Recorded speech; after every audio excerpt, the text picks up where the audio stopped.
বুধেই ছেড়েছেন কংগ্রেস।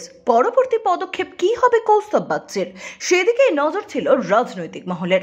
জল্পনার অবসান ঘটিয়ে বৃহস্পতিবার সন্ধ্যায় শুভেন্দু অধিকারী ও সুকান্ত মজুমদারের উপস্থিতিতে বিজেপিতে যোগ দিলেন আইনজীবী কৌস্তব বাগচি। সূত্রের খবর, লোকসভা নির্বাচনে প্রার্থী হতে পারেন তিনি। এছাড়াও এদিন আরও 3 জন যোগ দিয়েছেন বিজেপিতে।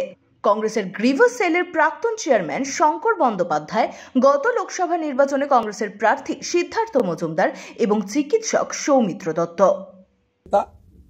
এবং বিশেষ করে আইনজীবী কৌস্তব বাগচি গত 2-2.5 বছরে যে সমস্ত জ্বলন্ত ইস্যুগুলো হয়েছে, তিনি তার পার্টি লাইনের বাইরে গিয়ে পশ্চিমবাংলার মানুষের সেন্টিমেন্টকে মর্যাদা দিয়ে তিনি কিন্তু তার বক্তব্য রেখেছেন। শুধু নয়, কোথাও কোথাও তিনি সশরীরে এলাকাতেও গেছেন এবং এর জন্য মমতা পুলিশ বা মমতা সরকারের দ্বারা তাকে গ্রেপ্তারও হতে হয়েছে, জামিনও পেয়েছেন এবং তাকে অনেক লিগ্যাল ফাইটও করতে হয়েছে।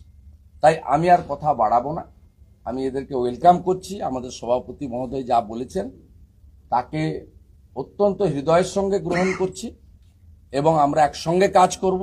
আমাদের এখন লক্ষ্য মোদিজিকে 400-র বেশি আসন দিয়ে আমরা তৃতীয়বারের জন্য প্রধানমন্ত্রী করব এবং আমাদের যশস্বী নেতা গৃহমন্ত্রীর যে টার্গেট, পশ্চিমবঙ্গ থেকে 35টি আসন মোদিজির তৃতীয়বারের টার্মে আমরা দেব এবং বাংলার একটা বিগ কন্ট্রিবিউশন বা ভাগিদার মান্যবর যশস্বী বিশ্বের নেতার 3rd টার্মে থাকবে। সেই কাজে আমরা আগে পিছে সামনে পিছনে না তাকিয়ে একাগ্রতা চিত্তে লক্ষ্যে অবিচল থেকে আমরা একজন সিনসিয়ার পার্টি ওয়ার্কার হিসেবে একসঙ্গে কাজ করব। এইটুকুই আমার বক্তব্য ছিল।